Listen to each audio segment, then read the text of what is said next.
The art of bonsai pruning has long been a staple at the Richmond Cherry Blossom Festival's Kuno tent.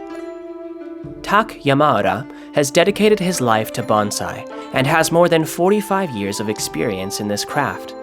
He gains his inspiration from his childhood, which was spent in the Japanese countryside amongst tree-covered rolling hills. For him, bonsai means capturing the essence of nature in a form that can be held within your hands.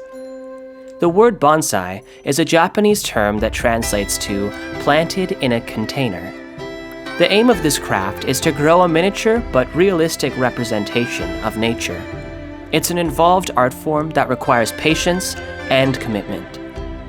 Mr. Yamaura will demonstrate how to prune and repot a Shimpaku juniper, one of the classic tree species used in bonsai.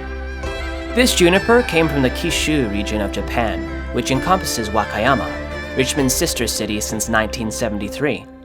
Spring is the ideal time of year to repot, and this type of bonsai maintenance should be done every 4 years so that the tree does not get root bound. The first step is to loosen and remove the soil. You can use a weeding hook to help break down the larger clumps before shaking it out.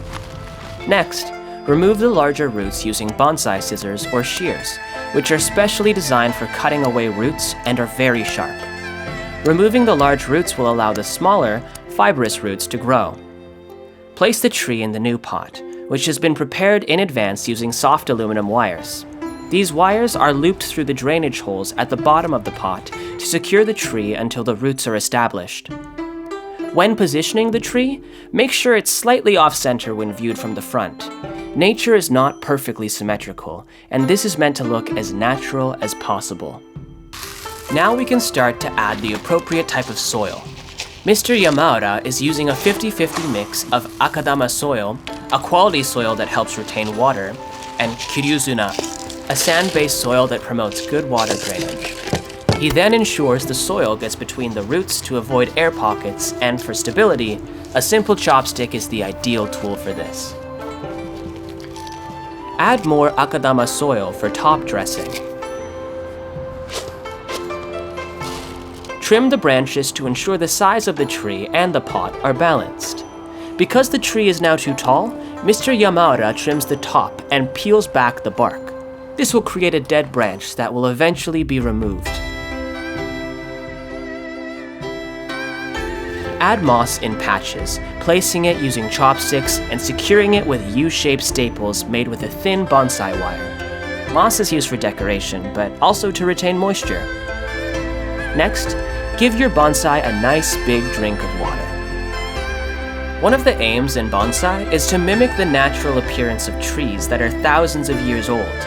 In nature, this would be the result of natural aging, lightning, or even disease. To recreate this weathered look, Mr. Yamaura reserves some of the surface bark using an electric saw. You can also use a handsaw. When doing this, cut the bark vertically. Be careful not to go too deep. You only want surface cuts.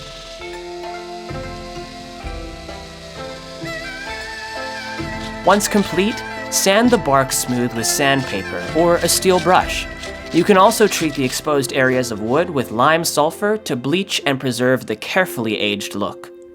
Next, use aluminum training wire to create your desired form, which should highlight the tree's natural design and shape. The size of the branches or trunk will determine the gauge of wire you will need to use.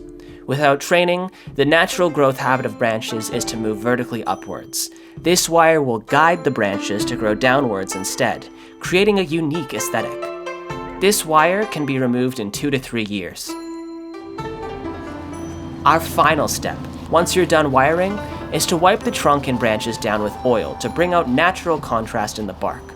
You can use any vegetable cooking oil. And that's how to repot and maintain your bonsai tree, so that it will look absolutely beautiful.